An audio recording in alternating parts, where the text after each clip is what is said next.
வருமுன் காப்பும் என்னும் பாடப்பகுதியில் உள்ள கவிமணி அவர்களை பற்றின நூல்வெளியை பார்க்கலாம்.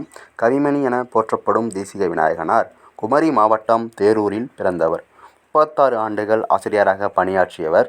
இவர் ஆசிய ஜோதி, மருமக்கள் வழி மாமியம், கதர் பிறந்த கதை உள்ளிட்ட பல கவிதை நூல்களையும் உமர்கயாம் பாடல்கள் என்னும் மொழிபெயர்ப்பு நூலையும் படைத்துள்ளார். மலரும் மாலையும் என்னும் நூலிலிருந்து ஒரு பாடல் இங்கு தரப்பட்டுள்ளது. இதில் எத்தனை ஒன்வரி லைன்ஸ் இருக்குது அப்படிங்கிறத பார்க்கலாம். கவிமணி என போற்றப்படும் ஒரு முழு பேர் என்ன அப்படின்னு பார்த்தீங்கன்னா தேசிக விநாயகனார். இந்த தேசிக விநாயகனார் குமரி மாவட்டத்தில் பிறந்திருக்கார். அதாவது கன்னியாகுமரி மாவட்டத்தில் தேரூரில் பிறந்தவர். 36 ஆண்டுகள் ஆசிரியராக பணியாற்றியவர். இந்த 36 ஆண்டுகள் இருக்கு இல்லையா, இது பாரதிதாசன் அவர்களுக்கும் கவிமணி அவர்களுக்கும் ஒரு எப்போதுமே சந்தேகம் இருந்துக்கிட்டே இருக்கும். எத்தனை ஆண்டுகள் ஆசிரியராக பணியாற்றினாங்க அப்படின்னு சொல்லிட்டு.